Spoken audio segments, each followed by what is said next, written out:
San Buonanotte. Good day to you all, wherever you are in the world. My name is Cindy Somnisi Weeks, and I am Assistant Professor in Public Policy of Excluded Populations in the School for Global Inclusion and Social Development at UMass Boston.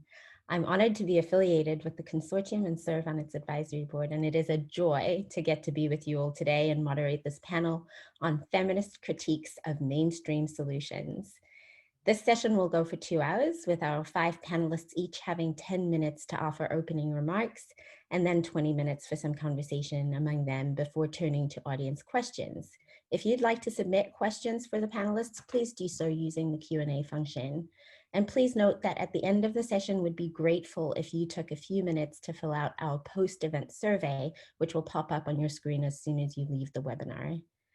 Before proceeding, I would like to take a moment for a land, labor, and life acknowledgement, which is adapted from Speak Out and embraces the reality of which Northwestern University's Native American and Indigenous initiatives appropriately observes. Land acknowledgements do not exist in a past tense or historical context. Colonialism is a current, ongoing process, and we have to be recognizing our present participation. In that spirit, I wish to start by acknowledging the ancestral homelands and traditional territories of Indigenous peoples who have been here since time immemorial, and to recognize that we must continue to build our solidarity and kinship with Native peoples across the Americas and across the globe. We at UMass Boston stand on the traditional territory of the Massachusetts, Nipmuc, and Wampanoag peoples, and they are still alive and well today, and we honor and thank them for sharing this space with us. I also want to acknowledge that this country, as many others, would not exist if it wasn't for the free enslaved labor of Black and Brown people. Being here in America, I honor the legacy of the African diaspora and Black life, knowledge, and skills stolen due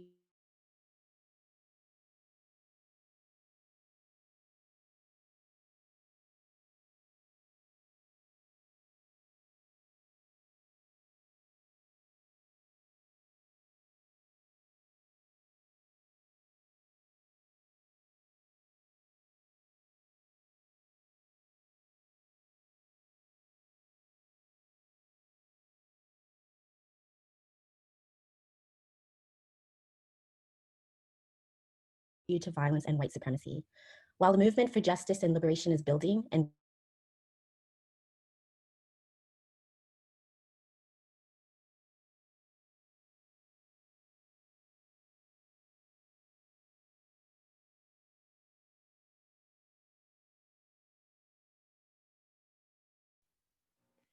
Good morning, everyone. Sorry, we're just going to wait a minute or two as Cindy so hopefully rejoins us. It appears that she just had a little bit of internet connection trouble. But while we are waiting and as people are joining us and we're starting the panel, we're just going to hold on for a minute or two so she can finish her acknowledgements. And then, as she said before, this panel will be the feminist critiques of mainstream solutions.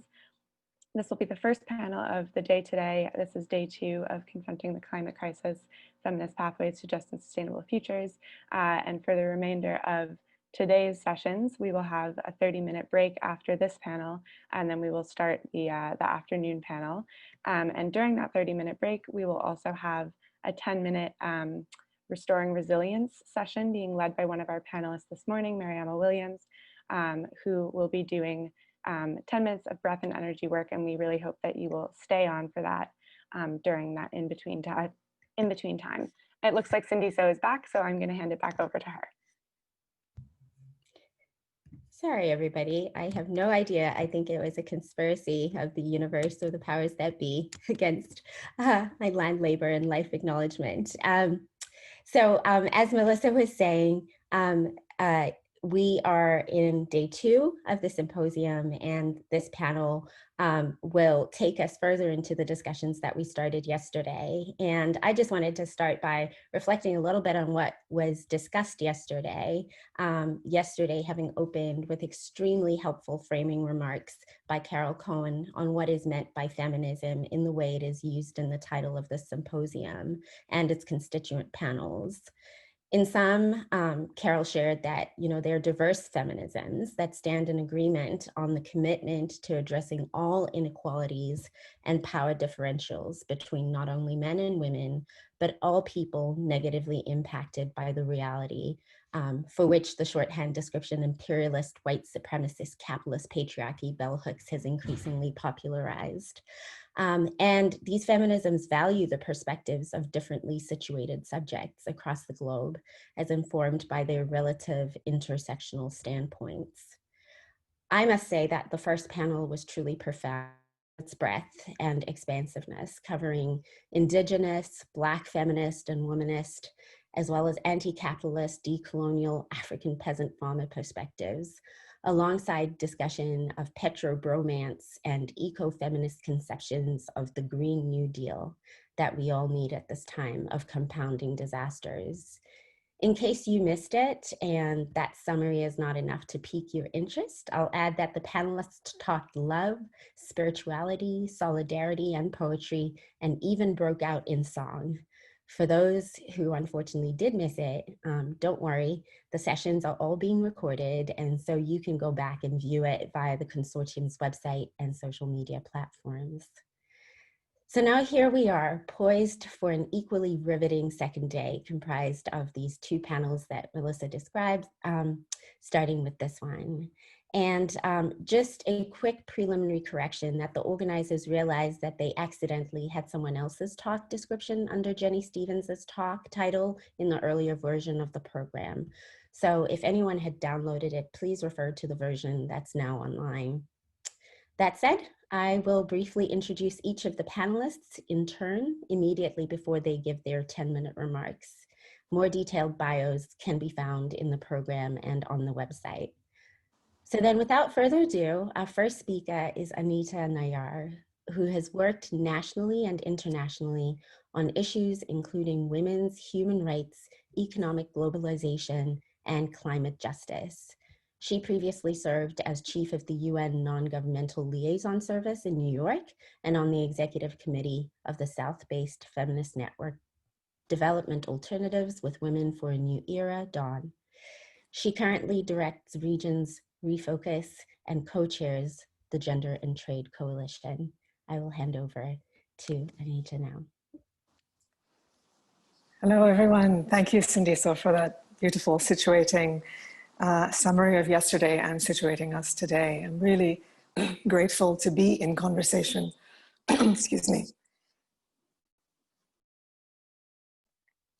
Sorry about that. I'm very grateful to be in conversation with all of you, and so appreciative to the organizers for creating this unity in this time of distance. So this session is framed to look at how feminists are challenging false, quote, solutions. And I'd like to reframe this slightly to how feminists are challenging false, quote, realities that underlie these so-called solutions. A couple of points to make. The first is the need to trace the colonial roots of the current global economic system. I mean, decades after the formal end of colonization, the most vulnerable states in the global South remain trapped in a subordinate position in the global economic system, with countries largely dependent on exporting primary commodities like minerals and crude oils to really fuel the industrialized economies of the global North. And this neo-colonial construct has really been consolidated by 4 decades of exploitative neoliberal finance, aid, and trade policy. An example of this really is evident in the ongoing negotiations for the post-Cotonou agreement. And this is an agreement between the European Union and 78 African, Caribbean, and Pacific countries, which are together represent the most vulnerable nations in the world. And in a real re-articulation of colonial relationships, the European Union is attempting to gain what's called, quote, undistorted access to the extractive sectors. And, as we know, the extractive sectors are really dominated by unregulated foreign capital, with absolute free rein to disrupt livelihoods and devastate ecological system and really siphon profits out of the South. And this outflow of wealth is really aggravated by tax evasion, other illicit financial practices. And this model is replicated across sectors, not only in the extractive sectors, to agriculture, to the finance sector and services. So this call for undistorted access and unfettered access, and together with what they want as investment-friendly tax systems, is something that fundamentally is entrenched in this sort of neocolonial system. So that's the first point I'd like to trace, is the construct of that so-called false reality. The second is, challenging these false narratives is essential in the struggle against neoliberal imperialism. And so what neoliberal imperialism has really done, which is, I think, the most insidious, is to construct a narrative that insists on a universal language of the market. And as we know, it's based on so-called rational man, the egotistical male that calculates his interest. And it fundamentally denies the realities of people as the starting point for policy. So this is a con. It's a complete con, which is based on the end of the common good for, that benefits the few. It denies and really denigrates the truth of people's experiences, their lived experiences of the commons, which is a shared idea of the world that recognize our interbeing and ensures caregiving.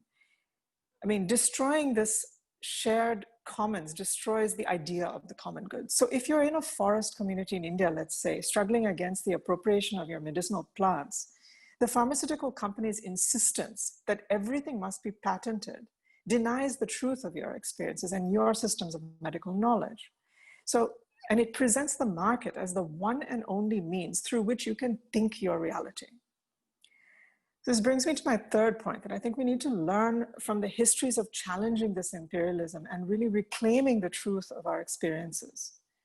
I mean, in the immediate post-independence period in the South, which is prior to the onset of neoliberalism in the early 90s with, the early 80s with structural adjustment, many states in the South, as they emerged from colonialism, were imagining and implementing policies that really challenged their economic dependence on the North. I mean, examples of this include really progressive policies that they pursued, including nationalization and regulating capital flows, mitigating, mining-related capital flight, mitigating other illicit financial flows. I mean, the economic policies of this period were really largely reversed starting in the 1980s, when the World Bank and IMF structural adjustment programs and the bilateral conditionality really compelled South countries to privatize the mines and deregulate foreign investment. And all this was institutionalized in the rules and frameworks of global economic governance institutions that really allowed North states to continue undermining the sovereignty of mineral-rich countries in the South through aid, trade, and investment regimes. And these structures really bound the scope of domestic policy and really robbed the agency of South states and their right to set the terms in which their minerals were extracted. So in our search for alternatives to neoliberal policy, I think it's important to learn the lessons from how this was interrupted, how progressive policies were pursued, and how popular forces were engaged in shaping these progressive policies. And also, we need to understand how they were dismantled and how they were erased from popular consciousness in the battle to create alternatives. The last point is really this issue of care and the need to rebalance between the productive and the reproductive spheres. And here I just want to close with some questions, really, that we know clearly that these are not equivalent and they need to be rebalanced. And, refocusing the priorities away from the commercial and toward human life and the care of people clearly offers a framework to understand, reproduction and sustainability of life. But how can we extend this to acknowledge the interconnectedness between peoples and ecosystems? And how can the so-called productive sphere really serve the sustainability of livelihoods and the planet? And those are questions I'd really like to hear from those who work around care issues, to really understand how we can extend the concept and how we can base it on people's experiences and truths. Thank you. Thank you, Anita. We're going to turn to our second speaker now, and that's Betsy Hartman, who's Professor Emerita of Development Studies at Hampshire College in Amherst, Massachusetts. She's a longtime activist in the international women's health movement and a frequent commentator on population, environment, migration, and security concerns in popular policy and scholarly venues. She writes both nonfiction and fiction, including her feminist classic Reproductive Rights and Wrongs, The Global Politics of Population Control. Betsy has consulted for the UN Environment Program and UN Women, and in 2015 was a Fulbright Nehru Distinguished Chair based in New Delhi, India. Over to you, Betsy.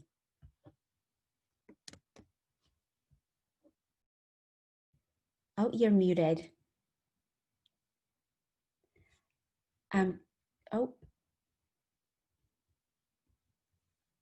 Are you able to unmute?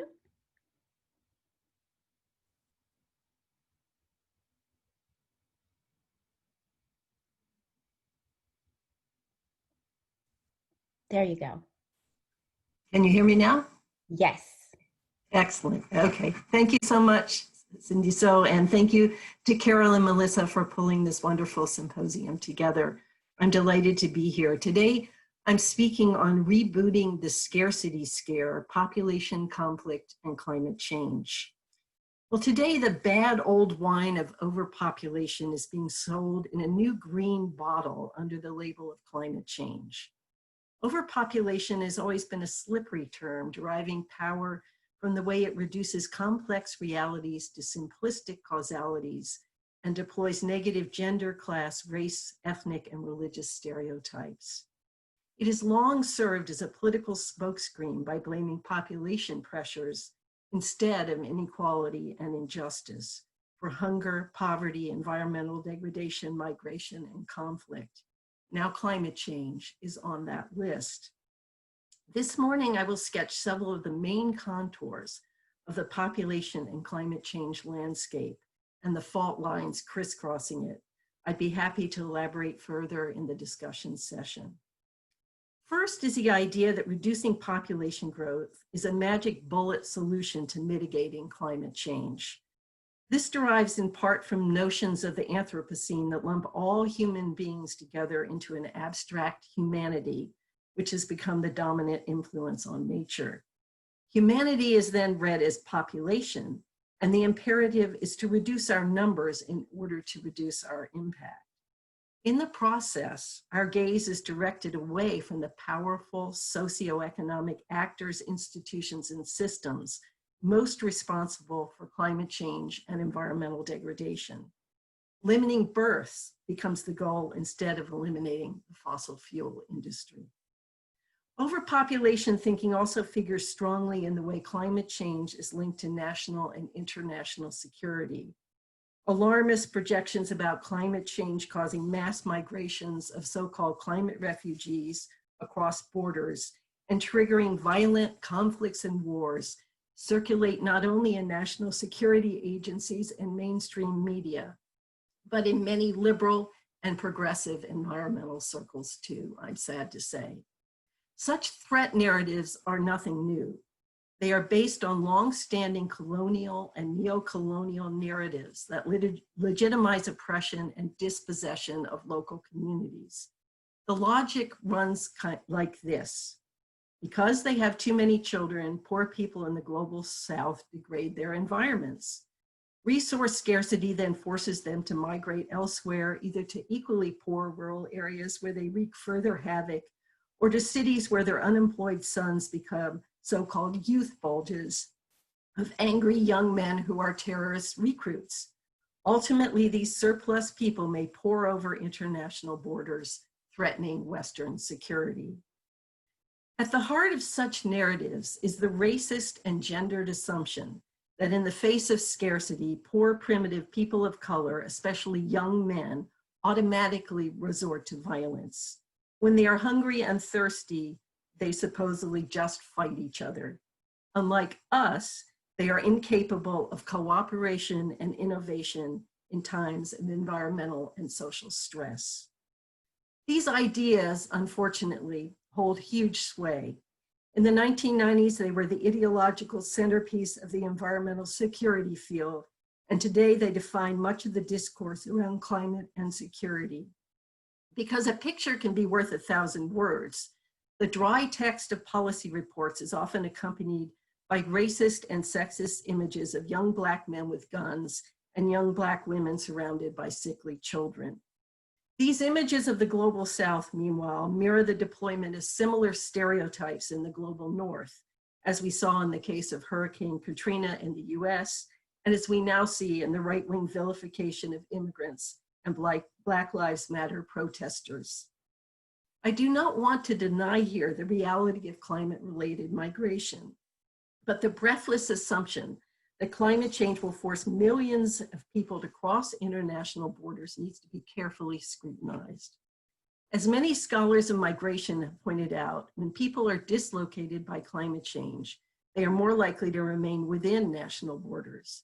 Moreover, the term climate refugee obscures the fact that people's decisions to migrate are usually multifaceted. Climate change may be one reason among other pressing ones, like lack of employment, land dispossession, or violence, including domestic violence.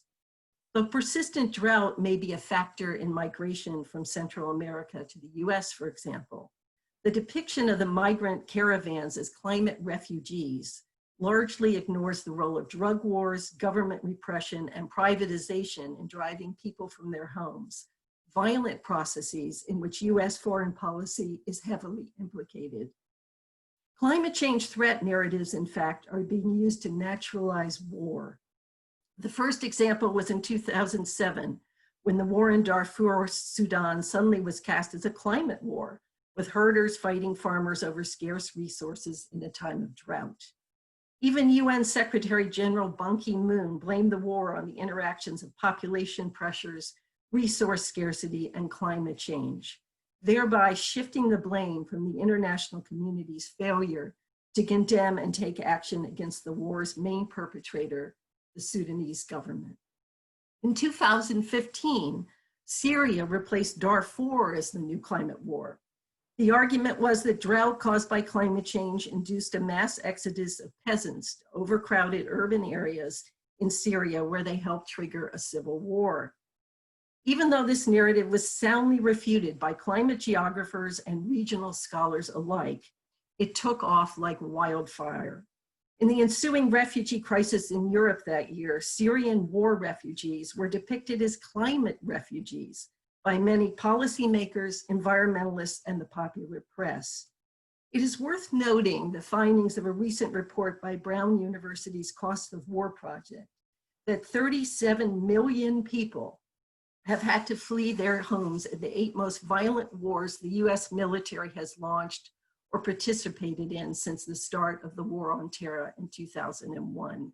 These are not climate refugees. Today, more than ever, it is important to be skeptical about these climate threat scenarios and to examine whose interests they serve. For example, linking the refugee crisis in Europe to climate change creates the impression that the migration is the new normal, a state of permanent emergency, which will continue after the war's end. Instead, the real threat we face is the increasing militarization of climate change in the service of extending the Pentagon and NATO's reach, especially into Africa, and further building up repressive border control apparatuses. I would like to conclude on another note of caution. On the far right, overpopulation is an important thread in the contemporary resurgence of eco-fascism, a philosophy that melds the drive for racial purity of the nation state with a romanticized notion of a pure nature unpolluted by the other. The Nazis deployed this eugenic version of environmentalism to help justify their genocide of the Jews.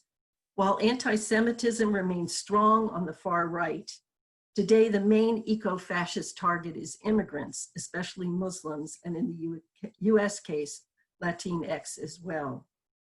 In a new twist, concerns about climate change and appeals to sustainability are becoming part of the eco-fascist creed linked to demographic fears that the white race is being overrun. This is chillingly evidenced in the manifestos of the mass killers in Christchurch, New Zealand, and El Paso, Texas. It's worth taking a look at those manifestos to see this. As the far right begins to acknowledge the realities of climate change, alarm about overpopulation, climate wars, and climate refugees could serve as a sort of ideological bridge between environmentalists on the liberal and left side of the political spectrum and eco-fascism on the right. Now, I'm casting a vigilant feminist eye on these developments and mounting a robust resistance to them are critical as climate change effects worsen in the days and years ahead. This is only going to get worse. Equally important are the intersectional feminist solidarities and activisms you are hearing about at the symposium. They show the way forward to just and peaceful solutions to the formidable challenges posed by climate change, as well by rising inequality and authoritarianism. And I'd just like to end on the note, I was thinking about it this morning before I got on, how we really need to have a feminist mobilization against the militarization of climate change. Thank you. Thank you, Betsy. We're going to turn to our third speaker now, and that is Jenny Stevens, who's director of Northeastern University's School of Public Policy and Urban Affairs, the Dean's Professor of Sustainability Science and Policy, and Director for Strategic Research Collaborations at the Global Resilience Institute. She also serves on the Executive Committee of Northeastern's Women, Gender, and Sexuality Studies program and is a faculty affiliate in Civil and Environmental Engineering. Her forthcoming book, Diversifying Power, Why We Need Anti-Racist Feminist Leadership on Climate and Energy, argues for diversifying leadership, redistributing wealth and power, and moving beyond technocratic solutions so that feminist, anti-racist priorities are at the core of all climate and energy policy. Over to you. Great. Well, thank you. It's great to be a part of this very important discussion, and thank you so much for having me on this panel. I wanted to just follow up directly with Anita's point about false solutions, false realities, and false narratives, and we need to resist and reframe and restructure. And then also connecting with what Betsy just said about we've been focusing on limiting birth instead of limiting fossil fuels. And I want to come back to here in the United States, we are in the midst of 4 intersecting crises in terms of the pandemic, the economic crisis, the climate crisis, and the crisis of social justice and structural racism. And I think last night there was a debate among the VP, vice president candidates here in the United States, and it was clear in that debate how critical fossil fuels and the controversy about the future of fossil fuels is to our politics. So I want to start on that note with and explicitly talking about another particular technological fix that I have critiqued in terms of, and this is solar geoengineering. So many of you may not have heard about solar geoengineering, so I want to give a little bit of an introduction to it. But I want to suggest that it is emblematic of our society that has over-invested in technological fixes and a technocratic perspective on climate that has not served us well. And it means we have been under-investing in social innovation social science and social change. And when we do that, we are constantly ignoring or unaware of the social justice implications of the technocratic perspective. So I want to, my new book, which is just released, argues that the real crisis with climate is a crisis in leadership, and specifically because we focus so much on climate change as this like separate issue that you know, nobody it doesn't necessarily relate to our day-to-day. And we've also focused with a very technocratic lens that is based on domination and control.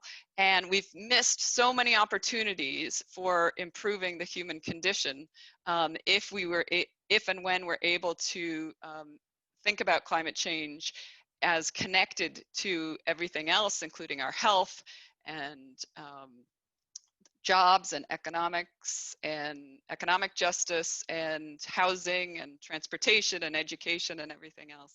So I offer an alternative framing, which is this energy democracy framing, which is a growing social movement that's really talking about investing in people and communities, moving away from fossil fuels to a renewable-based future where communities, individuals, households, organizations can have a heterogeneous mix of renewables, and that ownership and control reduces and eliminates the power that the fossil fuel interests have had.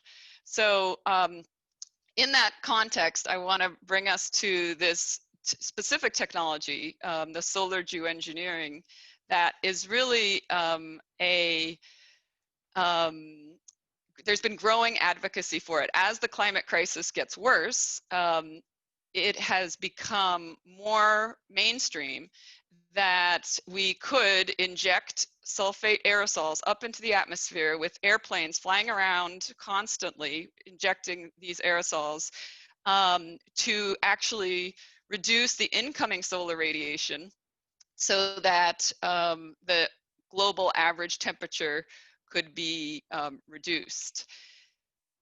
Obviously, there's lots of problems with this. The governance and the you know, who would manage it and who would control it is frightening. But there's increased calls for this research, and I think we really need to raise public debate about the risks of this. And I put this in the category of political projects that are reinforcing the status quo, because advancing research in this is dismissing all of the social innovation and social change and social components of how we respond to the climate crisis. So that's kind of the main argument here. So with my colleague Kevin Surprise, we wrote an article called "The Hidden Injustices of Advancing Solar Geoengineering Research." And for many of us, these might not be that hidden, but for some audiences, these are hidden because people aren't aware of how the dangers and risks of this technology. So we asked three key questions. Who's conducting and funding solar geoengineering research? How are they conceptualizing social change and social justice? And who is most likely to deploy the technology? So when you look at who is conducting this research, it's mostly privileged scientists in elite institutions in the global north. Harvard University actually has the biggest solar geoengineering research program. And so it is, you know, comes across very much as huge power imbalances of who is even advocating or exploring this. And there are projects where they are trying to distribute the engagement with this technology by strategically funding projects in the global south to encourage geoengineering research in other parts of the world as well.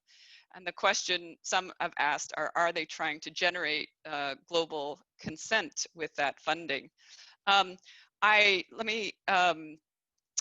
I put this in this context. Actually, let me focus on this slide first. I just want to show that the funding is all philanthropic, mostly philanthropic, it's an opportunity for wealthy elites who are concerned about climate change to fund a technology that they think could fix it.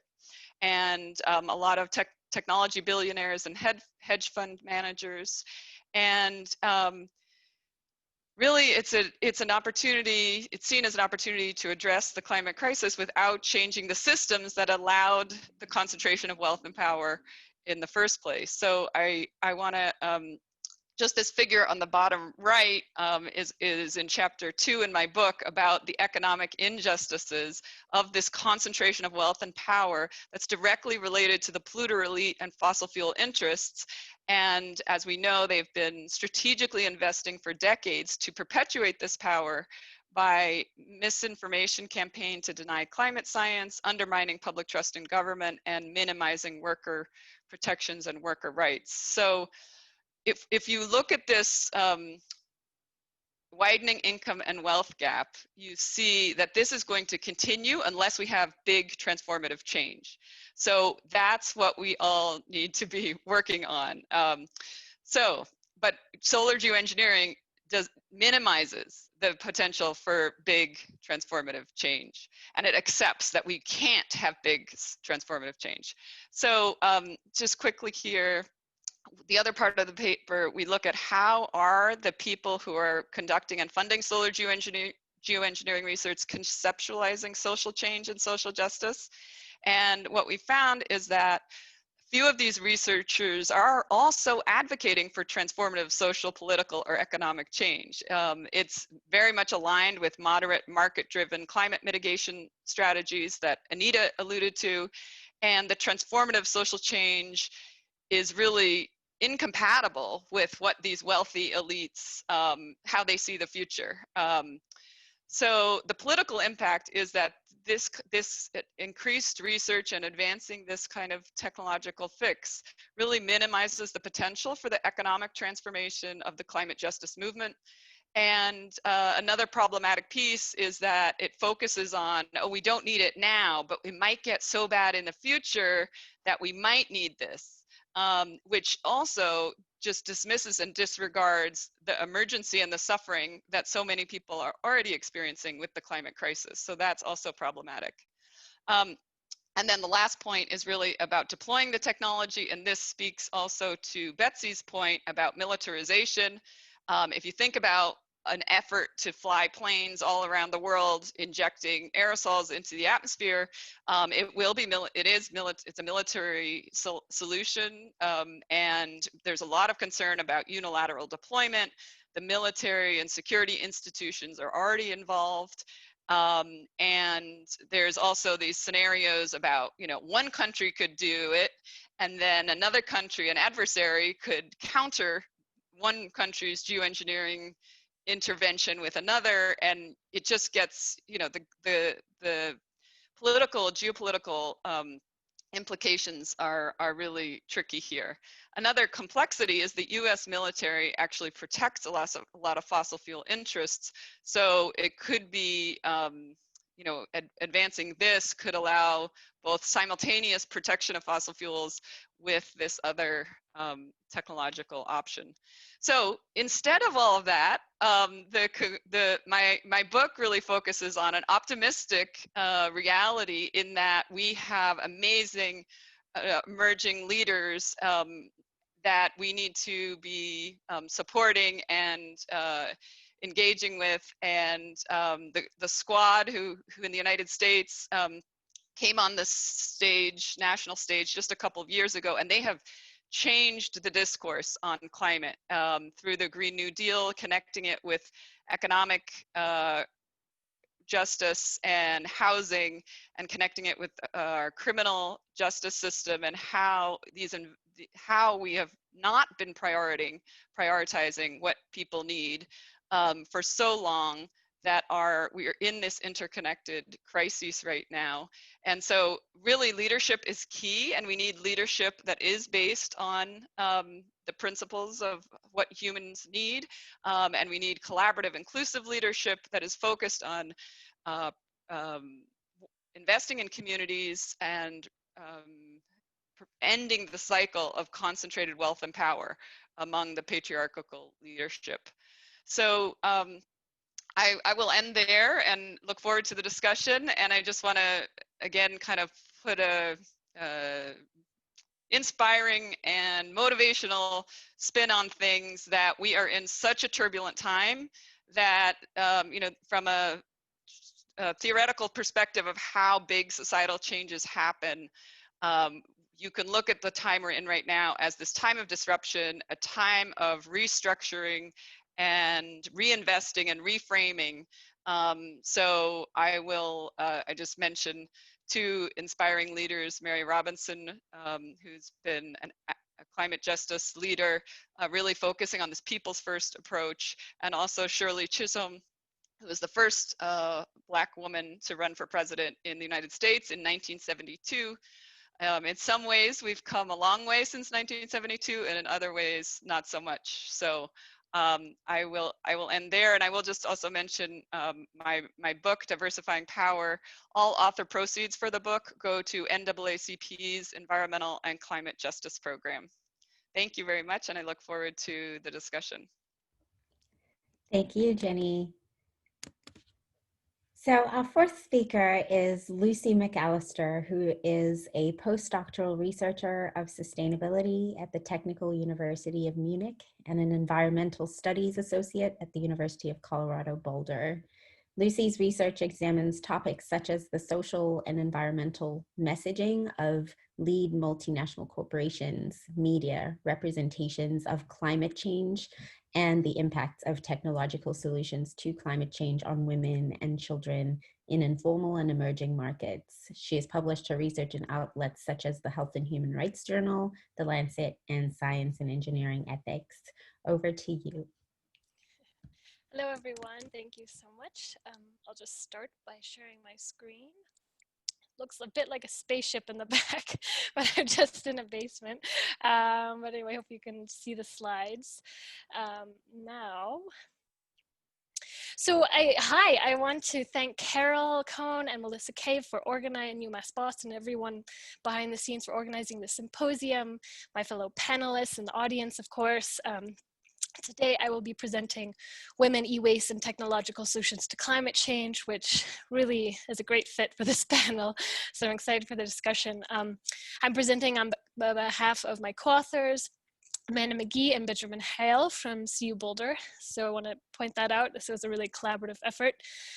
So this brief talk highlights uses the context of technological solutions to climate change to illustrate the gender dimensions of electronic waste work.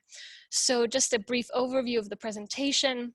I'll present our argument, speak to the human dimensions of e-waste, and why particularly electronic waste, I'll define that, as a women's issue, before returning to our argument and bringing up one key concern or objection to our argument before concluding. So to begin, in this paper, we argue that a crossover class of solutions to climate change, some may call technological solutions, may disproportionately and adversely impact some populations over others. We suggest that many of the most attractive technological solutions to climate change, like solar energy and electric car batteries, will likely add to the rapidly growing electronic waste stream. This reason may have negative downstream effects on otherwise disenfranchised populations. Citing multiple studies, we argue that e-waste unfairly and disproportionately burdens women by affecting their motility, morbidity, fertility, and the development of their children.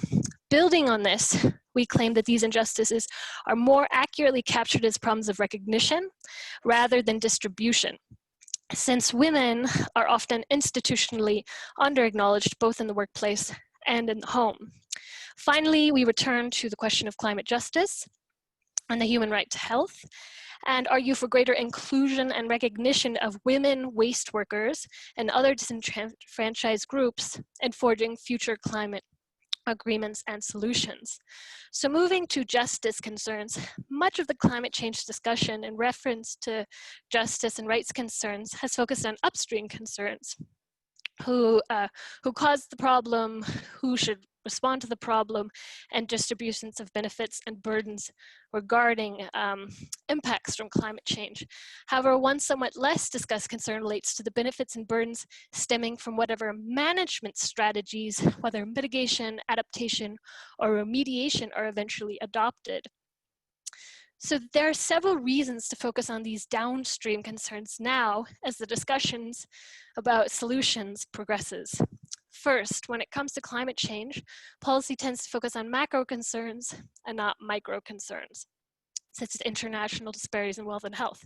This aggregate emphasis not only tilts the discussion strongly in the direction of technological solutions, but it tends to mask the role of these solutions in generating disproportionate impacts. Second, inasmuch as wealthy nations, we'll see, are likely to lead the charge to address climate impacts and injustices, they're likely to choose technological solutions over non-technological solutions. Third, and as much as less developed countries generally lack financial or institutional resources, they may be left in a position only to respond to rather than initiate technological management strategies. In this respect, any downstream health and environmental costs are effectively foisted upon the citizens of those countries. The worry, according to all these various reasons, is that these cross-cutting technological solutions may perpetuate further injustices, remedying one set of injustices for some while exacerbating others. Now, there are three main arguments for implementing technological solutions to climate change: economic viability, political feasibility, institutional plausibility. Basically, as also has been highlighted in this panel, they are perhaps the least disruptive to the economic and social systems currently in place for the elite. But there are significant human dimensions to electronic waste and this issue. So technologically speaking, electronic waste is the byproduct of thousands of components that make all electrical and electronic products function. And many of these components contain heavy metals and persistent toxic substances.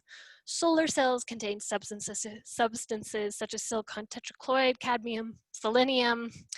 Batteries that power hybrid electric vehicles can include lead acid. The point here is that each toxin comes with a long list of health implications that can harm people during production and in the disposal of the waste.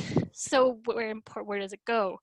When not disposed of locally, approximately, it's difficult to get estimates here because a lot of this work is illegal, but approximately 30 to 80% of the e-waste that's recycled in more developed countries, such as the United States, is frequently sent to rapidly developing states: China, India, Africa, Latin America, either legally or more often illegally and disguised as donations.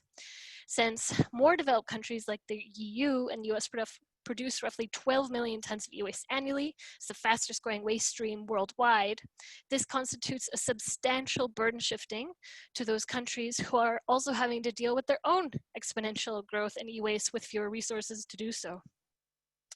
So it's the poorest workers that are essentially invisible in such transactions. Now, of course, the international community recognized this growing health and environmental threat of the transnational movement of e-waste in the early 1980s and responded by negotiating the Basel Convention.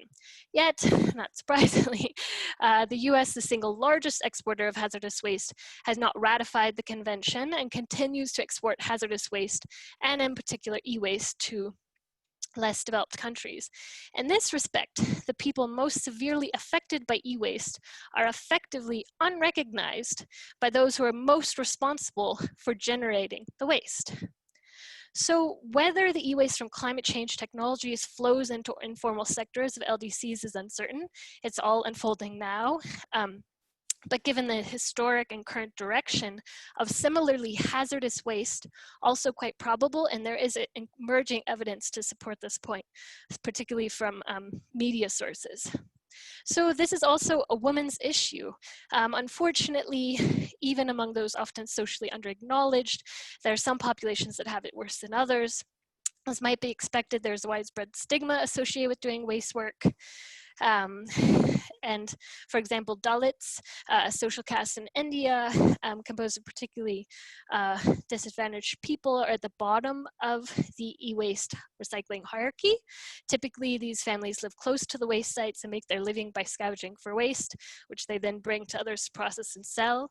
And to exacerbate matters, in many of these groups, women and girls are accorded a lower social status than men and boys. So women often thus assume the lowest tier or more dangerous jobs.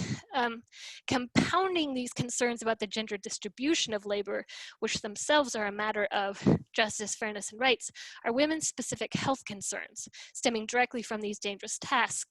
Cancer, anemia, fetal toxicity, and beyond morbidity and mortality, fertility is also likely affected by e-waste work, so future generations. The irony here is that many women rationally, smartly choose waste work precisely because it's stable, it offers enough pay to support a family, given other occupations available, has flexible hours, it's safer, it can be done in the home, and it can permit women to care for their children. But unfortunately, this can also affect the children, whether it's passing it from womb to fetus once the child is born, or the child just being exposed while working with e-waste, or playing in the area, or just on the dust from their parents' clothing. And there is a long lag time in these diseases, so even if a woman becomes aware of these harms, it may not be till much later. This leads to all sorts of developmental and behavioral issues, and among many other health issues for these children. So there are many possible justice theories. In our discussion, we obviously could not address them all. We instead focus on contractarian theories of justice, and particularly in matters of recognition and exploitation. And it's here that we can apply the contractualist test, which you can see on this screen. So given the fact that we're in this relationship, could all parties reasonably accept the benefits and burdens? Could all of us reasonably accept it if it were proposed as the subject of unforced, informed agreements? The principles of a fair contract offer a helpful test for environmental and social injustices because it enables a comparison between parties that can balance competing concerns according to their moral relevance instead of just their aggregation. So I want to conclude with objection to this argument. We discussed a number in the paper, but I'll just detail one here.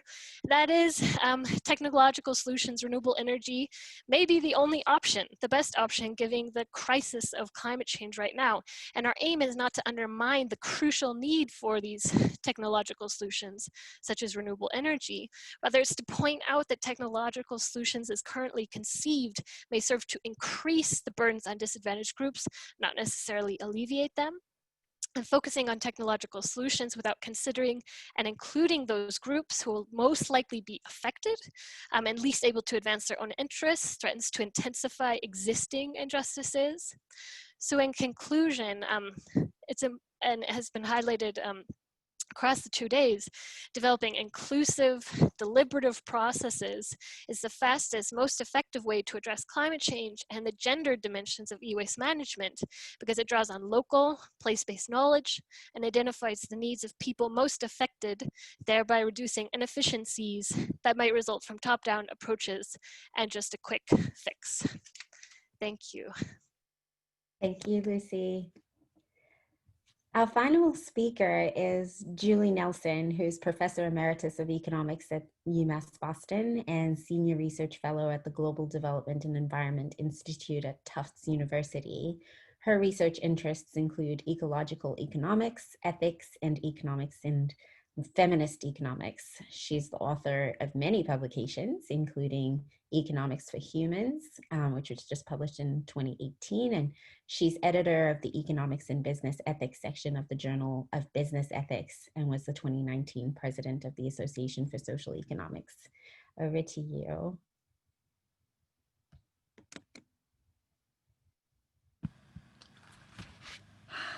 Thank you for inviting me. This has been a very interesting couple of days.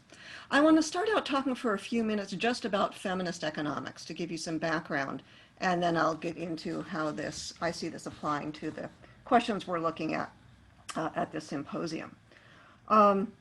the title refers to mainstream solutions, and in economics, the mainstream is what is called neoclassical economics. This is what's taught in all of those deadly Econ 101 courses across the world. And some of the basic teachings of this, certainly ones that I ran into when I started studying this in the 1970s, and that are still often trotted out today and tend to dominate the field, include a number of assertions which I think you will find rather ridiculous. Sex and race discrimination cannot exist. No work is done within households. Work is only what is done for pay. Everything else is leisure and consumption. We don't really need to theorize much about households. All we need to know is the preferences of the household head. The household heads, they're altruists and they'll take care of everybody else. And GDP, which measures only exchanges done in markets, represents well-being. Growing GDP means growing well-being. So you can see that feminists coming into the discipline of economics had and have a huge amount of work to do. But these bizarre assumptions and assertions are not just random. They're not just unrelated and due to neglecting some things here and there. Those of us that looked into this further noticed how sexist assumptions are in the very groundwork of the discipline and connect all of these different bizarre aspects together. Neoclassical economics really teaches that commercial life is a masculine realm. It's where men work. It's driven by the energy of self-interest. These men are seen as autonomous, not dependent on anyone. They spring up at age 18, apparently. They're rational and deal with each other at arm's length and in competitive ways. The economy is only about markets and firms. And these markets and firms function according to physics-like laws. The essence of firms is of businesses is the maximization of profit. Law of supply, law of demand. These are all physics-like. And this is convenient because it allows economists to use a huge pile of math and feel like scientists while investigating, supposedly investigating the economy. If you bring up a problem to a neoclassical economist, the general solutions are in markets and technological development. Poverty, more markets, more free markets will take care of it. Environmental issues, more free markets, more technology will take care of it. So a lot of issues here. But what feminist economists pointed out was that this image of economic man leaves out half of what makes us all human. Care, emotion, interdependence, cooperation. And furthermore, we notice that these are not just feminine things. These are part of men as well, but neglected and denied and invisibilized through this notion of economic man. We notice that all of these things that neoclassical economics rejected, such as emotion and interdependence, are all feminine associated with stereotypes of femininity and women's roles. And we notice that this idea that we can explain the world from math is really all about physics envy. Physicists are these hard scientists. We want to be hard like them. We don't want to be soft like those sociologists over there that do these weird things like actually talk to people. You know, that's squishy compared to our hard math analysis. So for example, this idea that competition can't, or labor market discrimination cannot exist is based on the idea that markets are competitive. Markets are so competitive that any firm that doesn't hire the most productive worker is going to get driven out of business. Somebody else is going to make bigger profits and drive them out. That's why labor market discrimination can't exist. Feminist economists noted that competition is not the only force in the world. There's a lot of monopoly power, concentrated power out there. The economy is not some realm out there, but is part of society and full of people who are affected by these social norms and culture and habits of their society. The assumptions about households, these being places of altruism and cooperation, reflected a dualistic view. It's not that economists necessarily said that people can't be loving and generous, but that was read off all onto this other sphere. Households are about cooperation, and women who are essentially nurturing belong over there. Women who are essentially nurturing, so they don't belong in this rough and tumble competitive world of work. Feminist economists pointed out that households are areas of competition and conflict, as well as cooperation. And of course, we took a hard look at gender essentialism. This idea that growing GDP means growing well-being, of course, leaves out, and this is, I think, the strongest parallel between ecological and feminist views. It takes an equally dismissive and invisibilizing attitude towards women's traditional labor and towards natural resources and natural environment as a sink for waste products. Those are just invisible and not analyzed, either of them. So that's a little background on feminist economics. What I want to bring to this discussion is something maybe a little different than a lot of other people are saying. And that is what I often hear in feminist and progressive discussions is what I call for short the new economy view. And this is the idea that we really must reject and dismantle capitalism, markets, technology, businesses, corporate power, because these are all essentially based on greed and denial of vulnerability. They're all essentially crushing, oppressive, colonialist, extractive, etc. Capitalism is this sort of independent power out there that works against society and humanity. It's out in a mechanical realm, this idea of dismantling, you dismantle machines, that it's out there and we have to get rid of it in order to make progress. And with this new economy view, then the entire faith is put into an alternative seen as being made up of communities, cooperatives, low technology, state and nonprofit action, grassroots movements. In my little abstract for this talk, I talked about hard versus soft solutions. This is what I think of as these soft solutions. But if you are in sympathy with some or all of that view, let me ask you, who taught you that capitalism, real world capitalism, not something in a book, who taught you that that is essentially based on greed and denial and off in some mechanical realm? Who taught you that corporations have no choice but to maximize profits at the expense of workers and the environment? Neoclassical economics. That's who taught you that. We have often believed what economists have told us about how economies work. Now, I think there's a better way. If you look historically and cross-culturally, there's many different kinds of capitalisms. Kind of capitalism we have now is not what we had in the 50s or 60s. In the US, it's not the same as Britain or Sweden or Germany or Japan. Lots of different kinds of capitalisms. Market systems and corporate behavior have always been totally human and social activities. They're always interdependent with government action, always influenced by social norms and ethical standards or lack thereof in societies around them. This idea that the economy is a separate realm out there is a fiction. There is no such thing as undistorted markets. They don't exist. Markets are created by the societies and governments in which they grow up. The current US neoliberal, monopoly, corporative, extractive, growth-oriented, short-termist kind of capitalism is a particularly perverse variant. We are rightly against that. It is not the only thing out there. And in fact, we encourage it to be the only thing out there, the more we believe that this is the essence of capitalism, that this is the only way it can function. That belief is actually rejected by many, even within the business community. People don't always leave their ethics and their concern for their grandchildren at the door when they go into work. And one of the most fundamental beliefs of this new economy idea, that profit maximization is required, is actually false. It's not required by law.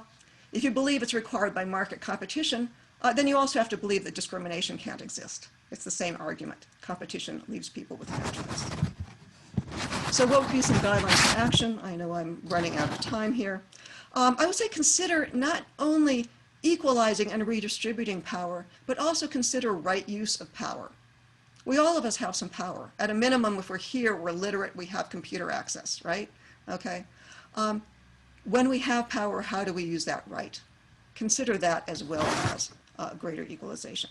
Consider transformation that might include socially and politically reshaped systems that include markets and businesses. Consider pragmatic idealism, firmly keeping to our goals about sustainability, feminism, and justice, but working to turn power and structures to better use, rather than, I'm afraid, what amounts to sometimes just kind of wishing them away. Consider, for example, the carbon taxes and some corporate initiatives. If carefully examined and executed, obviously not all of them, but some of them could have value. Now, this is not, I'm not trying at all to denigrate, dismiss community and grassroots initiatives, but I'm trying to encourage people to walk on 2 feet, okay? To recognize that the impact of any kind of organization, profit, nonprofit, state, whatever, is in what it does, not what's written on its tax statement. To borrow a reference from Mariama White-Hammonds yesterday, we need inspiration, and I would say we also need fact sheets. Okay, we need both. We need to fundamentally, if we reject commercial life as fundamentally uncaring and irredeemable, it's because we've swallowed a masculinist parcel of lies, widely believed across our culture, of course, that started out with neoclassical economics. If we think that feminism equates to being small and grassroots, we are coming dangerously close to the idea, old idea that women don't belong in areas with real power. And finally, my last thought, consider, will anything less than all hands on deck, all kinds of organization, all kinds of initiatives, get us out of this big mess? Thank you, Julie. And thank you to all of our panelists for a really generative set of comments. I am sorry that unfortunately our first speaker, Anita, has had to jump off, is unable to stay for the whole time. However, our 4 remaining panelists have the opportunity now that I would like to create space for to enter into discussion with one another. And some of that has already started to happen organically. And this is an opportunity for us to sort of deepen that discussion within the group. And so perhaps, you know, you have a question you might like to pose to any of the other panelists, or if there was anything that any of you heard that particularly struck you as something the panel should talk about further, this is your opportunity to share that thought.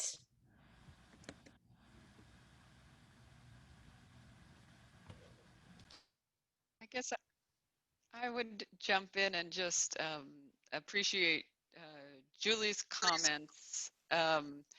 And I think the alignment of, I guess similarly, you know, I critiqued kind of, and Lucy also, the technological focus of so much climate responses and the economic instruments that are also so kind of this technocratic. And I think I think it's all complementary what we're saying, because from my perspective, I think it's not to say there's no role for technology and there's no role for economics. Of course, it's just that it's been elevated and disproportionately given emphasis to such a degree that we've ended up dismissing and disregarding social dynamics of how things work, and then that has led to dismissal, as you point out, of social justice issues, and that's what so many of us are you know, worried about and want to elevate. And so I would just add that. Thank you, Jenny. Yeah, Betsy, and then Julie. Yeah. Well, you know, hearing everybody's talks and just reflecting on technology and also the economy, I think, you know, one thing that makes the US very special is how much we are, industrial production is tied into the military, or technological innovation, like you point out, Jenny, is likely to be used or driven by the military. So I think we have to, I would just argue that we need to include militarism, both ideologically, economically, all the many ways it influences what's going on here and influences particular kind of American capitalism. We need to really integrate that into our analysis. And of course, the production of militarism producing a certain kind of masculinist identity. And I just want to say briefly that, some of the people, environmentalists who I respect, or left pundits, many of whom I respect in many ways, will revert to kind of military scenarios when talking about the threat of climate change, partly to raise alarm and to get the national defense people on board. But I think it's very problematic because it really leads to kind of a militarized imagination of what is possible. And I think we need to fight that as feminists and really make that quite explicit. Thank you, Betsy. Julie. Yeah, thank you both for those comments. I think you really need to draw a good distinction between technology and technocracy, between economy and economism, okay? And between the military as a reasonable defense and a military-industrial complex that is self-sustaining and self-reinforcing. So yeah, I'm glad to hear that this kind of message is getting through, and I am leery about when people point to the military, the capitalist economy, or technology as the problem. It seems to me it wastes a lot of effort in fighting the wrong enemy when we need to think carefully and join with whoever is working for the things that we want to get to. Go ahead, Lucy. Yeah, I'll just jump in. Fascinating discussion so far, and I agree with Jeannie. I think that all our comments are quite in line. What I was curious about is, and talking about these technological solutions, I think that in our eagerness to address the challenge, people sort of jumped in with the solution without thinking about the harms that come along with it. I mean, how many of us actually know where our trash goes? Or many people don't know, or are unaware of e-waste issues. And so I think in that eagerness was not intentional, but that now there's a need for more inclusive deliberative processes, which goes to Jenny's framework in the book, like the squat, and talking about solutions. And I thought it was a great point yesterday in the panel of how easy it is for academics to critique everything.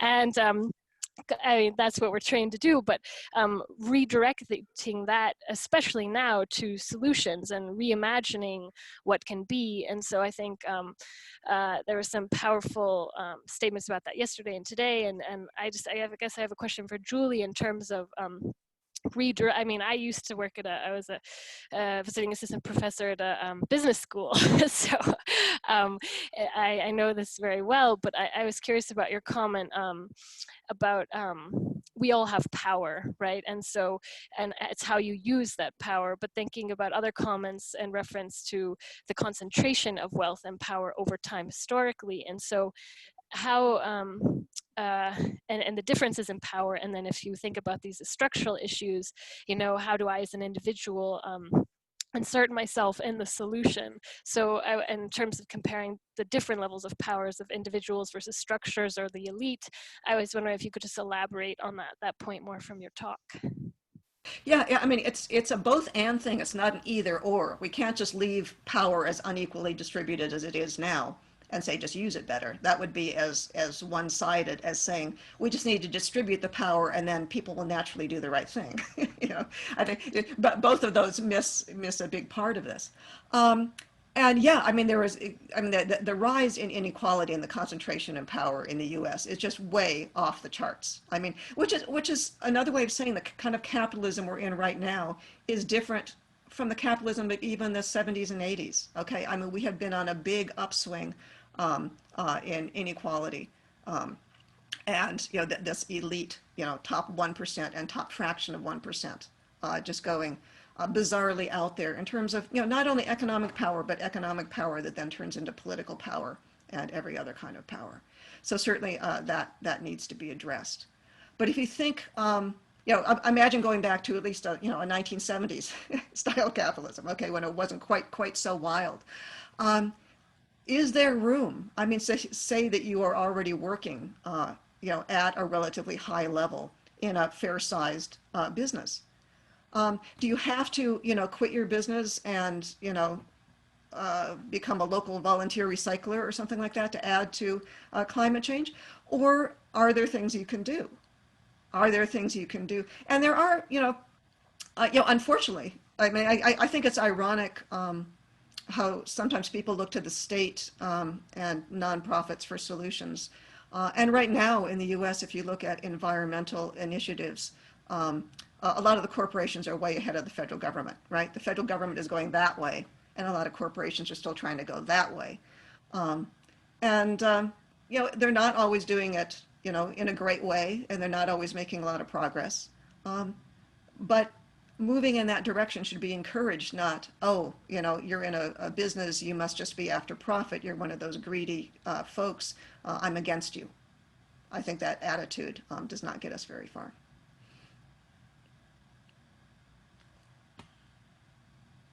I appreciate all of these great comments and questions, and maybe I'll throw my own in. I mean, I think this has been such a rich discussion. I've appreciated the ways in which you have all muddled the binaries, right? You've shone a spotlight on false solutions, false truths, false narratives, and muddled the categories of quote unquote good guys and bad guys, right? And I'm thinking here specifically of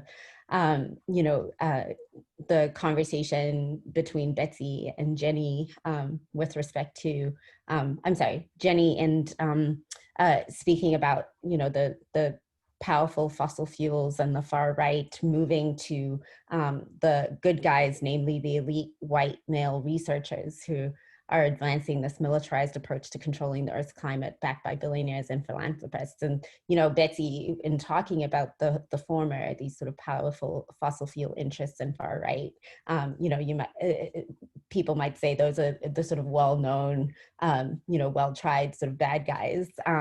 And yet you are identifying how actually even those narratives that are well-trodden, amongst the well-known sort of bad guys actually find their way also into narratives that are used by the so-called good guys, and not even just those that Jenny's identifying as white male researchers at really wealthy institutions, but also people who are genuinely making the case for climate change and for climate justice. And I guess I think, one of the key things that I'm taking away from this conversation is really the reality of how the more things change, the more they can stay the same.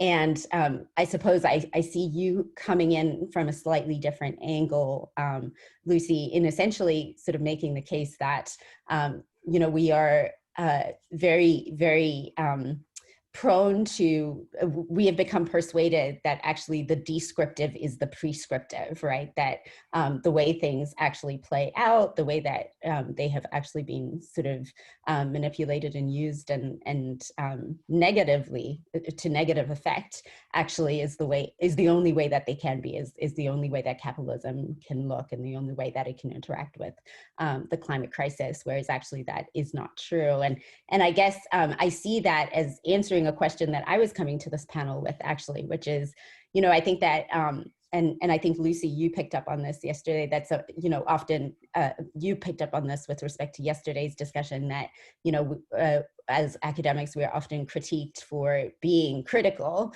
because that's what we're trained to do, and not necessarily being good about bringing out solutions, and not, and I would add to that, that actually we're often critiqued for being really good at speaking to the converted, essentially, right? Like speaking to one another, but not necessarily being as good at speaking to those who don't share our politics or who are not necessarily,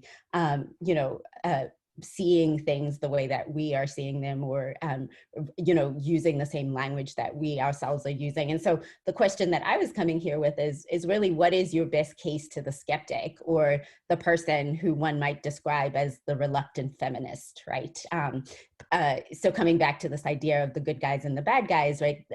All of these people who many of you are describing are people who are actually wanting to do something good to address the climate crisis, to make sort of quote unquote positive change. However, they are falling prone to the powers that be and all of the frameworks and dominant structures and dominant ways of thinking that essentially keep things the same even as we try to make change. And so I guess that's what I mean by the reluctant feminist, right? The person who is wanting to make positive change, but actually is kind of trapped in the systems that exist and is not able to critically perceive them and engage with them in the ways that is necessary to sort of flip things, as it were. And I think, Julie, you started to answer that question. Sorry, Lucy, you started to answer that question. And I guess I'm wondering if, I take that back, that's Julie who started to answer that question.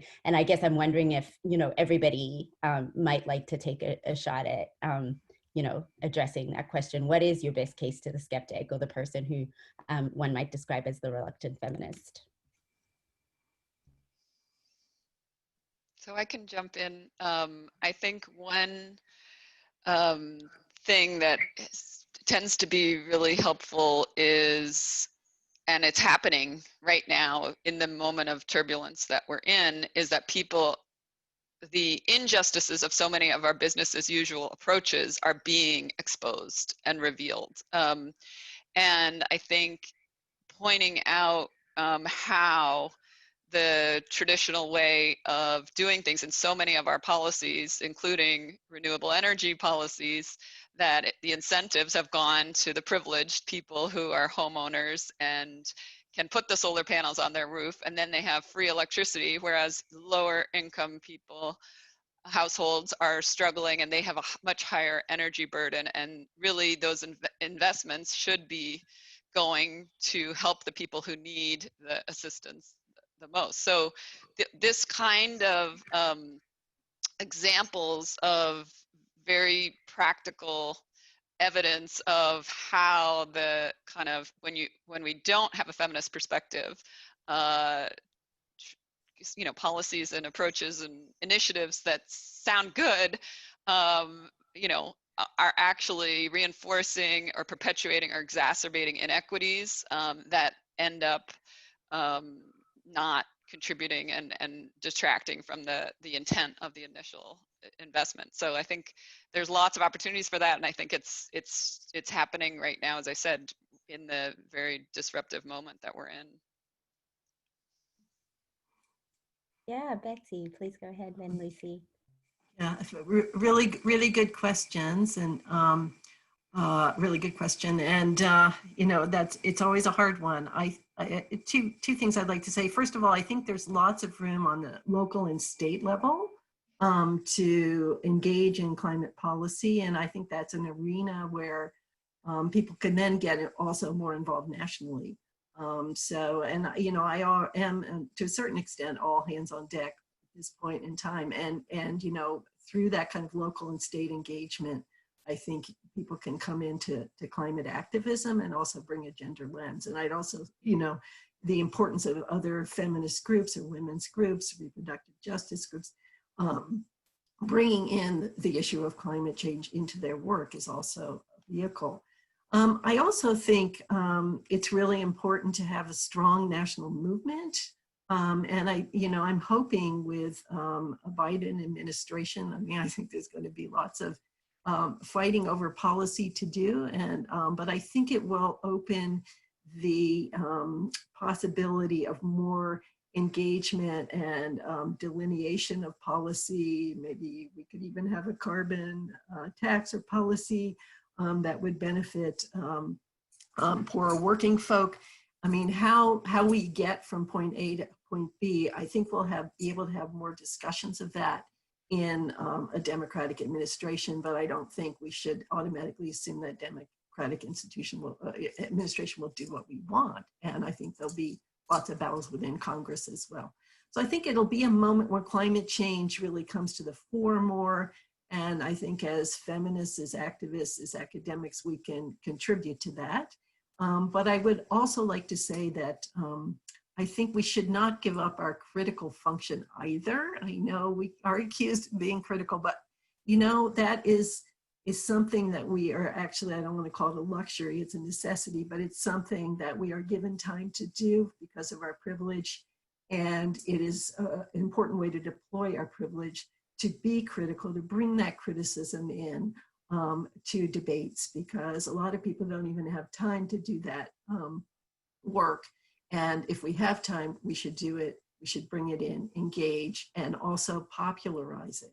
The importance of getting ideas out there, because it's going to be really important in the years to come too, that we have more ideas for people to discuss, to work on, to fight over, whatever, to move towards the kind of climate policies we want.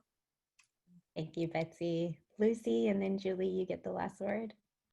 Yeah, but I just wanted to echo to the reluctant feminism, the need as a type of solution to use your critical eye, because as we are looking to corporations and perceiving them as being better able to address these pressing social and environmental issues than our government currently, or younger populations see it that way. I think that's good in a way, but also problematic, because some businesses are doing great and some are not doing great. And they're incredibly sophisticated at managing our impressions of their actions and redirecting our attention from their actions. Look at our amazing headquarters in renewable energy in the States, where you buy our products, but don't really look at our social and environmental issues along the commodity chain. Or some companies are leaders in this area, but no one has any clue. And they don't want to raise attention about their work because others aren't. So it's, how does the consumer and this life of consumption and this type of consuming our way out of climate change, buying carbon credits or flying less or buying different or eating organic or whatever, how do you use that critical eye to evaluate the amazingly competing standards of these companies and who's actually doing a good job? Who do you want to support with the power you do have, if you take that, position, and how do you get to that place where you can support who you actually want to support? So I think just echoing, continuing to use that critical eye to look for the solutions and where you want to participate and engage. Thank you, Lucy. Julie, do you want to have a quick word before we turn to our question and answer? Yeah. I mean, this actually, the idea of the reluctant feminist, it hits on a pet peeve of mine. I taught in an economics department for a very long time. So I get economic students and also students coming over from the business school. And a lot of them have the "I'm not a feminist, but," syndrome. Okay. They'll actually back all sorts of feminist positions about work. They may be, socially non-binary, everything else. But they don't identify with feminism, and I'm afraid, and comes to my pet peeve about a number of about academic women's studies, the way I've seen it developing, is that I think if they take a women's studies class, people kind of hear it there from the business school and freeze up. I actually thought a couple times about whether I wanted my editorship in the Journal of Business Ethics announced in my introduction, because I suspect that some people, immediately react to that. But I mean, a lot of you probably have experience with the nonprofits. I mean, who would actually be most useful as your next volunteer? Another idealistic women's studies graduate, or someone who could straighten out your accounting system, okay. Or I've got economic students, and some of these will go, some of them may go into policy making. Do we like them to go in there with a real grounding in feminism and social justice and bring those concerns in and be supported in doing that? Or is some of our critical thought misplaced by just going, this as soon as we hear that it's business or economics? Thanks. Thanks, Julie. Thank you all.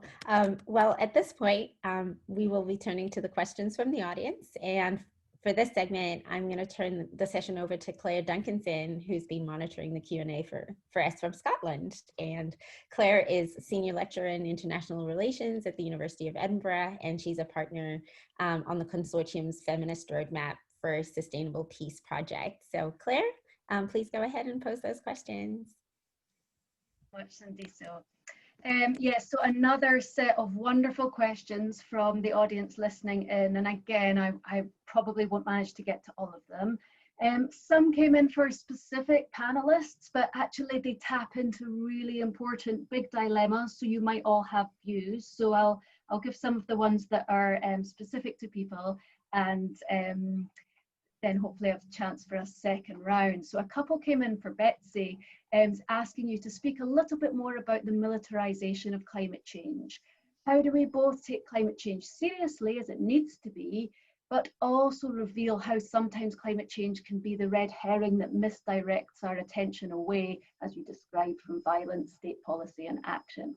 And then connected to that, another question making the point that often it's the raising of climate refugees that's been really persuasive to people who've been skeptical, as Michelle says. It's been a tangible and easy to see piece of evidence for how climate change can affect entire populations and how everyone should make an effort to get involved. So how do you discuss climate refugees in a way that then doesn't fall into the traps? And later on, another question making the point that thinking about Bangladesh, there are genuine climate refugees. So how do you build that into what you were saying? Then there was a question for Lucy, which was saying that there's a push for the toxic remnants of war to be included in international law, such as the rights of the child. Do you think that's a possible avenue to further bring the issue of e-waste into the international level? And a kind of broader issue, given the transnational nature of the issue, is it better to handle this issue locally or at a higher level? So this kind of local versus international action. And then for Julie, lots of questions. So I guess they're all on that theme of, is there an alternative to neoclassical economics then? People asking what you make of the Green New Deal, people asking what you make of degrowth, and the contribution of Marx, and if the leaders of corporations and governments have bought into this kind of case that around the bill of goods that capitalism brings, then and if neoclassical economics so completely excludes women's labour and unpaid labour and nature and so on, then what would enable corporations to believe something else about how capitalism inherently must function? So that's to start you off. I don't know who wants to go first, but if you want to go in the order I suggested, so Betsy, then Lucy, then Julie, and then others can chip in if they had some thoughts on that. Okay, well, thank you very much, and thank you for the questions. First of all, obviously the military is a complex institution. The military has been working on its own plans to make its bases safer for sea level rise. There's some kind of practical kind of climate change considerations. Also, the US military is the largest user of transport fuel in the world. It is a major contributor to climate change. There are some people in the military really trying to effect a green transition in fuels. But then there is this other side of climate insecurity, which I find very frightening. It's not always the military brass who are spreading these things too. It's national defense and NGO kind of defense NGO think tanks in DC who get really into this whole climate and security thing, partly as a way to get money. And also there is this strategic consideration that we will use these arguments. And I've been in rooms where people say this is strategic, we don't necessarily believe it, but we use these arguments because it's a way to get conservatives and pro-defense people on board with climate policy. Now, my argument would be, and the climate refugees thing partly goes into that mode too. I think there are Perhaps the intentionality is kind of liberal spirited, but I think the unintentional consequences of using, I think, heavily racialized and gendered tropes, really, about poor people on the move is dangerous and is wrong. And it also, you know, there's an opportunity here to talk about what's really going on. And in terms of climate refugees, I mean, obviously there is climate-related migration, and a lot of people prefer to talk about climate-related migration or climate migrants, not climate refugees, because the refugee discourse also, people in the international field, I mean, there's debates over this, but is the use of the word refugee problematic when so many war refugees, for example, are being denied asylum? So do we really want to water down that notion of refugee, political refugee, especially at this moment in time? And I think when we talk about climate migration, we can talk about also how can you make people's homes, communities, poor parts of cities more resilient to sea level rise or floods or drought. Why are people being forced to migrate because of climate change related factors in the first place? And also just to acknowledge that a lot of this is going to be within national borders. And if people do have to migrate across national borders because of climate factors, then of course, let's don't call them climate refugees, or let's don't think they're going to be terrorists. And the example of Bangladesh is interesting.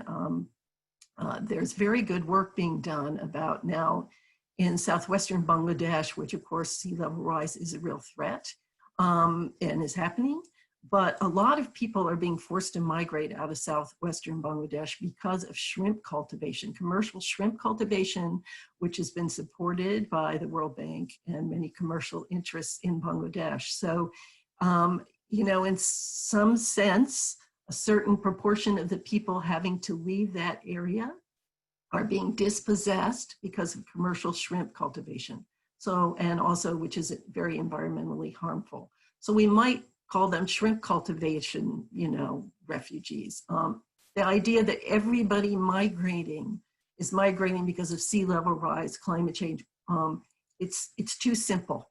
And I think this is a role, you know, and there's a lot of great regional research coming out of Bangladesh and many other places about the complicated realities of climate change and how it intersects with dispossession and you know, commercial imperatives in those regions, extractivism. So we need to look at that complex, and that is a role that we need to, that work is being done, but it doesn't get highlighted. It doesn't get into the policy sphere. It doesn't get into public knowledge. And if we just, you know, say they're climate refugees, we're really ignoring a reality that's much more complex and that many of us do understand. So, and I was very upset when all of a sudden the caravans coming from Central America were climate refugees. Now climate, you know, there was a persistent drought in Central America that factored in decline of food production. But I mean, why weren't there government safety net or subsidies to allow people to remain on their land? And the failure to look at drug war violence and repressive governments as a main force of the exodus and, you know, economic dislocation, to call those people climate refugees, it depoliticizes, it naturalizes, it depoliticizes, because even climate-related migration, when it happens, is complex. So I think the left really needs to be careful of the use of these terms. Progressives need to be careful, and they need to understand the kind of historical legacy of some of these narratives about migration, overpopulation, environmental degradation, because they are so common in this country. I mean, they're like conventional wisdom. They're taught in high schools.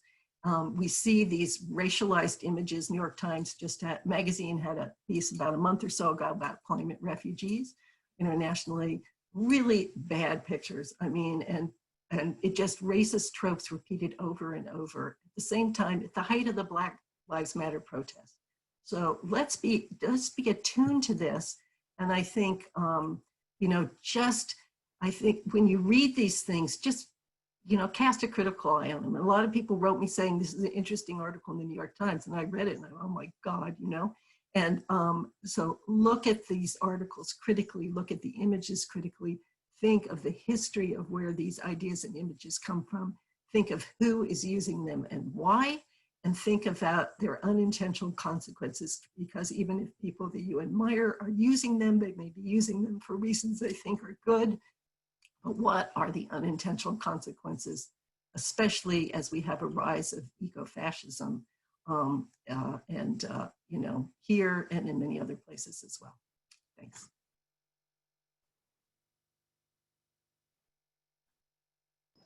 Lucy, do you want to?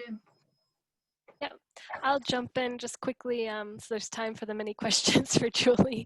I guess I'll start.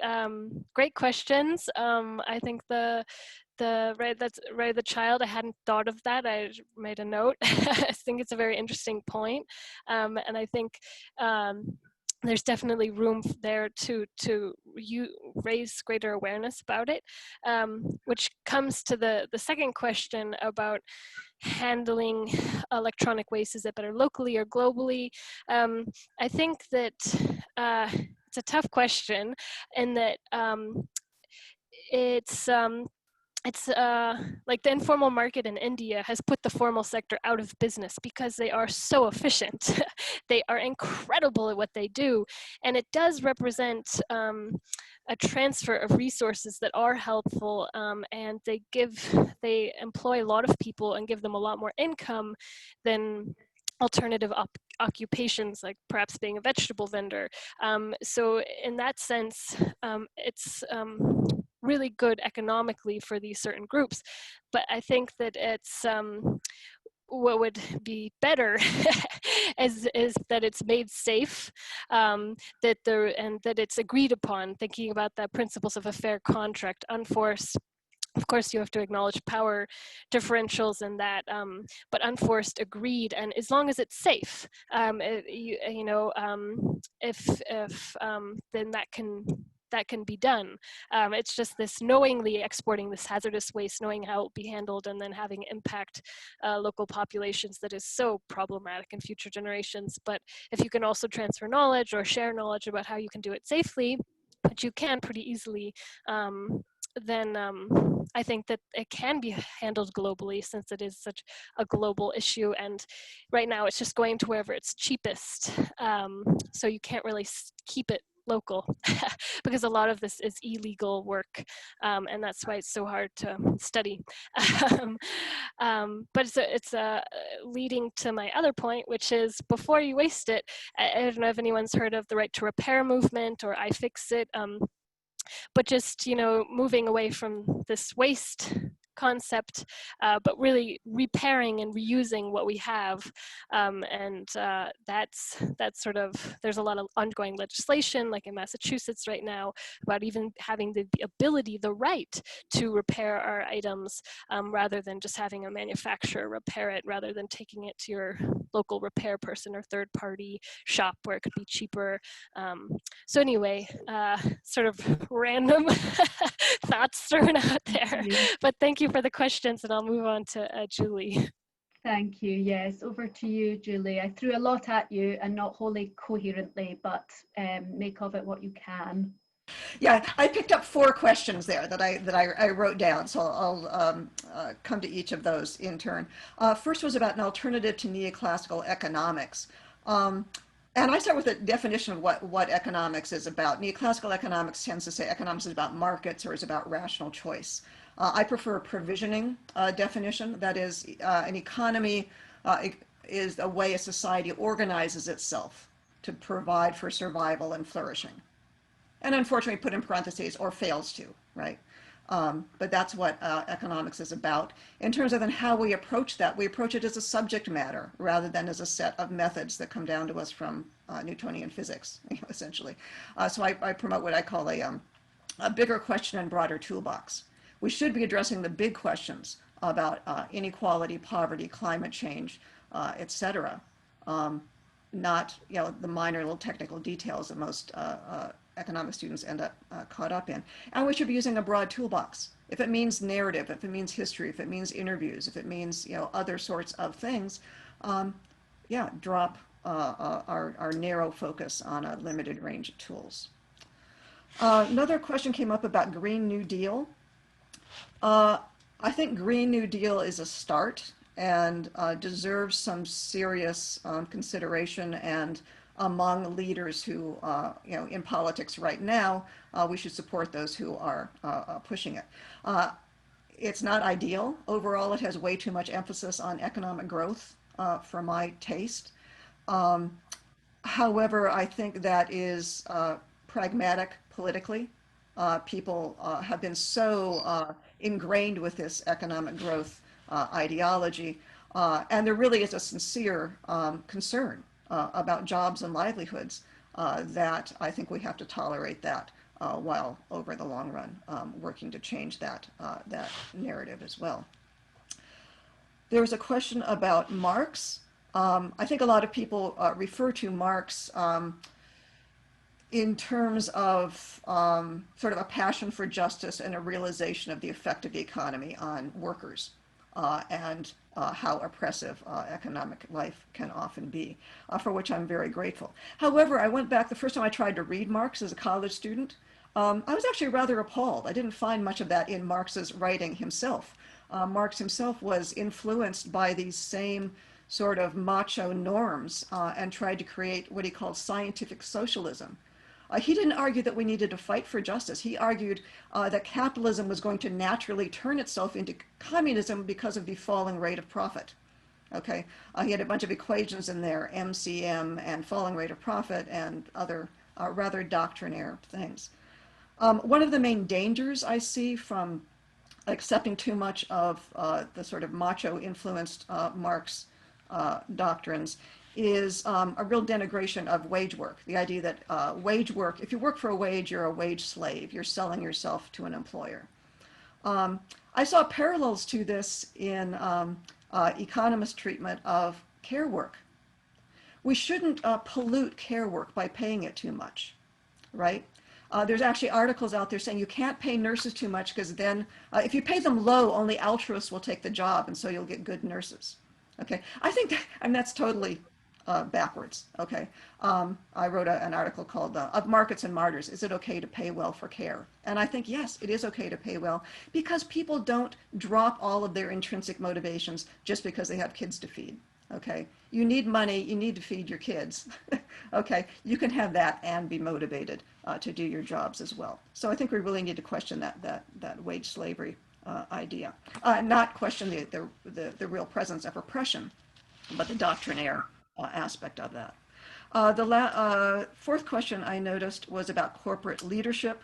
I noticed Carol in her introduction said corporate leaders often believe they have to maximize profits, which I really appreciated because it is not actually a legal mandate and it is not actually an economic mandate, but it is a very strong belief.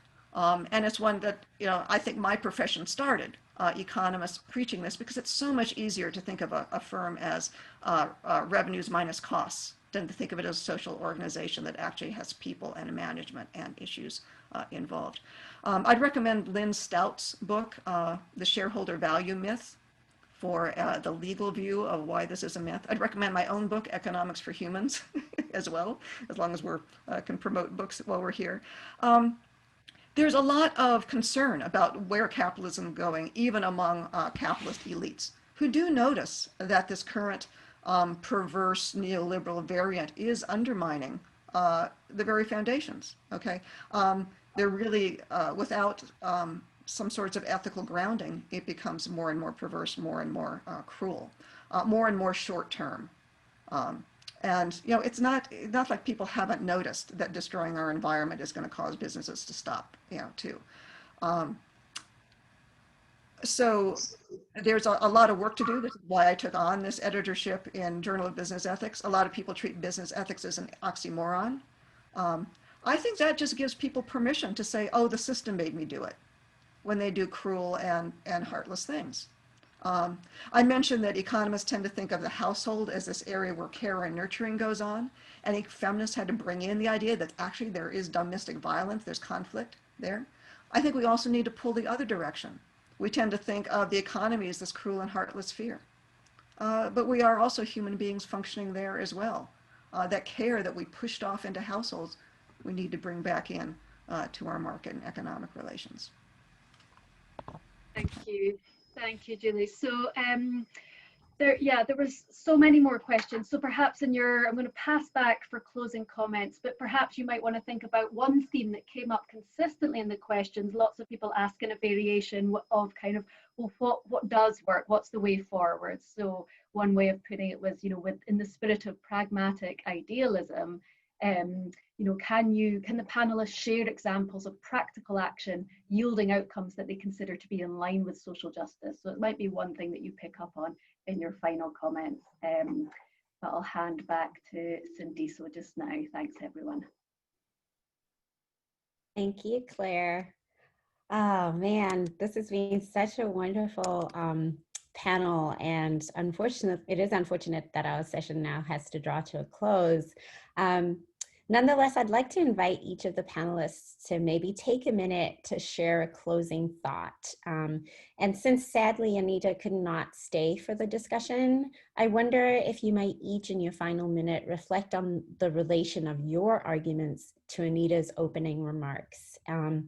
Because I think that some of those connections that even Jenny had made early on are important to sort of resurface as we think about and share with people perhaps something that we most hope that people will take away from this panel. So yeah, just to encourage you, if you could share your thoughts about your particular arguments and how they might relate to some of Anita's reflections at the beginning. And so I'm going to invite us to go in reverse order of how people presented their opening remarks. And so starting with Julie, then Lucy, then Jenny, and the last word will go to Betsy. Okay, I've already talked a lot, so I'll make this short. Sort of my last word is, all hands on deck. Keep 2 feet going. Don't denigrate your allies, even if you don't agree with them on everything. Make room for feminists who have different sets of skills than you do. Reflecting back on Anita's, I would say that I felt there was a little bit of a slide between condemnation of an exclusive technological focus, a technocratic approach, and problems with technology. And I think we have to, we should have greater acceptance that there may be some potential for technology, well executed, well thought through, with justice and feminist perspectives, rather than portraying ourselves as anti-technology. Thank you, Julie. Lucy? So I think I would start with, in terms of practical, like what you can do today, is define sustainability for yourself. I think that this is a term used a lot, so much that it becomes meaningless. And there's so many different ways you can define it, but if you could sit down and how would you define it? How would you explain it to yourself? And then moving forward, how do you live your life or support businesses or organizations or in your work in ways that align with that? I mean, some people have different priorities, but I think this ties in perhaps with, the opening, which I thought was so great. So it's too bad she can't join this discussion, but just in challenging these assumptions, like, is it really green? Probably not, And how do you know that? You know if you can define sustainability for yourself, you're using that critical eye. So challenging these assumptions and thinking of your own lived experience and how that maps on to the systems in which we live. And so just being reflective of that can help you better navigate this crazy world that we live in. Thanks. Thank you, Lucy. Jenny? So I guess I would follow up with responding to some of the questions, asking for examples of things that are working. And I think the Green New Deal is an example. I think we are desperate need of massive public investment. And I don't think the private sector is going to do it without the policies. And so and I think it's also, I think we need to listen to our youth. We have a very strong youth movement globally right now, worried about the climate crisis and also the economic prosperity prospects that people are facing. And I think that's a really important way we need to strengthen our multiracial, multi-generational coalitions to come together and really resist the dominant narratives that are not working. And I think someone else asked for examples of social innovation. There are so many examples. I don't even know where to start, but I think, again, since we're on this technology and the discussion about renewables, I would say a social innovation with renewables is, community-based solar and those kinds of different configurations. It's not about the technology. It's about when you move away from fossil fuels toward a renewable-based future, you actually have abundant, plentiful, perpetual source of energy. So it's actually a social innovation. It's not just about the technology. And so I think that's really important for people to appreciate. So thank you. Thank you, Jenny. And Betsy, you get to close us out. Well, I would just like to say, if I had more time to talk about solutions, I had the honor of being part of the International Women's Health Movement in the period where we were trying to challenge and population control and move towards a more reproductive rights approach, feminist critical reproductive rights approach. And then seeing the growth of the reproductive justice movement here in the United States, led by women of color, and how both those movements have really helped to change people's views and help to change policy. Of course, nothing's perfect. It's an ongoing struggle. But those are examples of people working together, of really, wonderful feminist activism across borders within the United States to affect a radical change.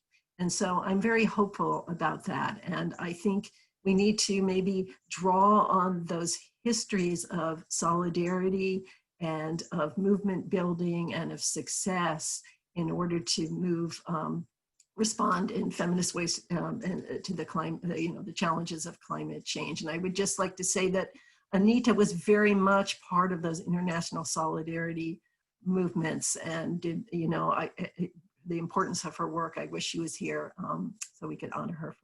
Thank you. Thank you. Thank you to all of you, our panelists, for your incredibly insightful comments and reflections. And you really have given us so much food for thought and action. I'd also like to thank you, the audience, for attending this important discussion.